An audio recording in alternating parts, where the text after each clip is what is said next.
that needs to be said has already been said, except I have not yet said it. So let me try to be pithy here. I want to thank the leaders. We've done very well. Of course, I want to thank the cabinet. And, you know, a couple things. First of all, Ohio has grown in the last 5 years. We are up 385,000 jobs. I mentioned to a friend of mine this morning, I said, can you believe it, we're up 385,000 jobs? He said, well, I've never read it anywhere. I said, well, if we were down 385,000 jobs, you'd be reading about it. But that's really pretty remarkable. We also know that our wages are growing faster than the national average. And you might ask why. Sometimes I'm amazed that we don't always learn lessons. Why? Because we're structurally balanced. Our budget is in excellent shape. There are many states in this country where they can't seem to get it done. And we get it done because we're not going to settle for anything other than a strong budget, because without it, businesses aren't coming here.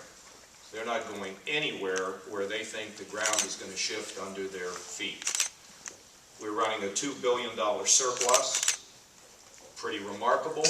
That sends additional messages to job creators about the fact that we know what the heck we're doing. And we've also cut these taxes by nearly $5 billion, more than any state that I can think of in the country. So, and then you have Merriweather regulatory work. So if you take balanced budgets, if you take tax cuts, if you take surpluses, and you have regulatory relief, that's the formula to get work. It's not so complicated. But you know, it's easy to fall off the path. It's easy to spend more than what you take in. It's easy to stop innovating. It's easy to avoid tax cuts.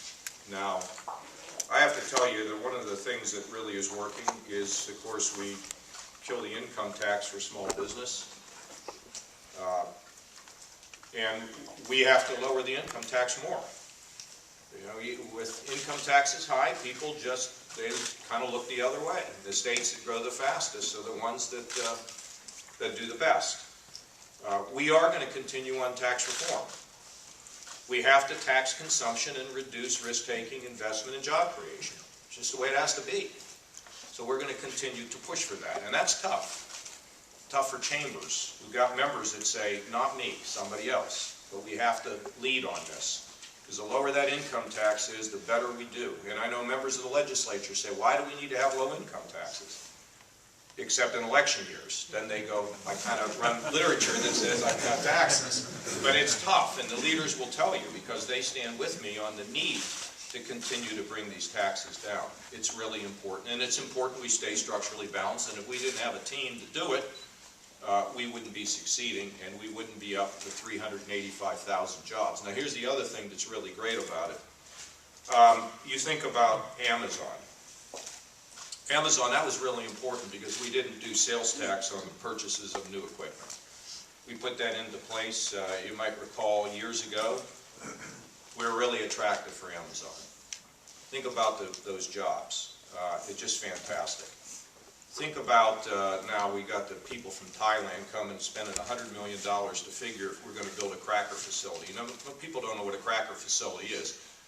But you can have an oil and gas industry and have a bunch of people pumping stuff out of the ground.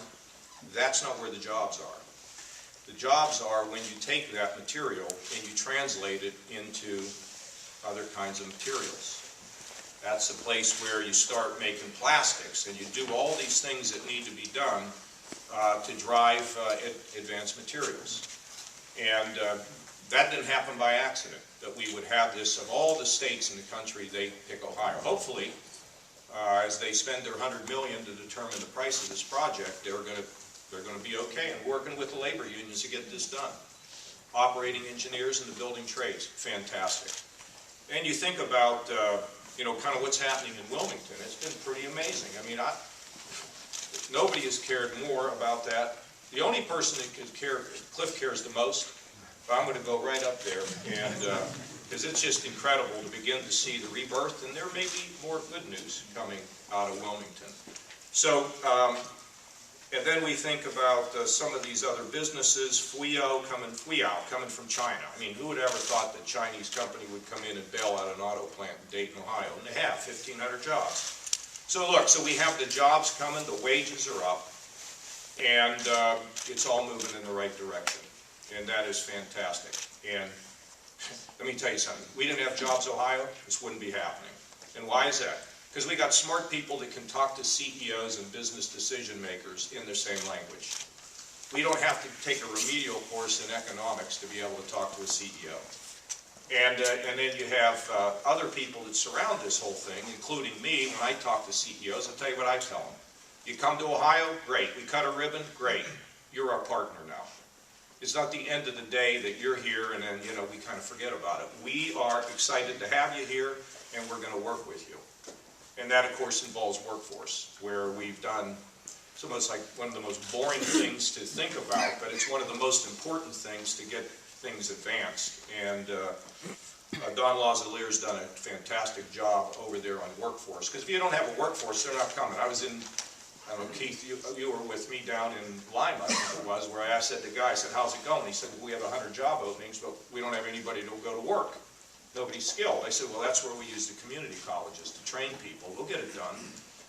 So the workforce is also really, really important. By the way, we're telling kids about jobs so that they're not going to school in a vacuum.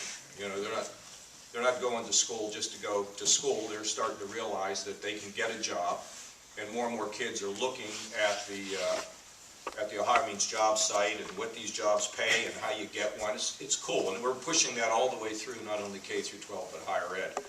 Dick Ross is one heck of a guy, best superintendent that I've ever seen since I've lived in Ohio, and I've been here a long time. Think about the third grade reading guarantee. 96% of kids are passing the third grade reading guarantee. You can't read, you can't graduate, you can't graduate it, you can't get a job. He's done a fantastic job. Charter school reform. You know, we read in the paper, you know, negative things. These guys passed charter school reform.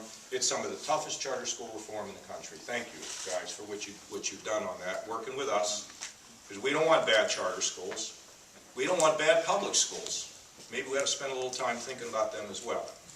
And we also, by the way, have this mentoring program. This is the coolest thing to me. This is about changing lives. So now we give some money.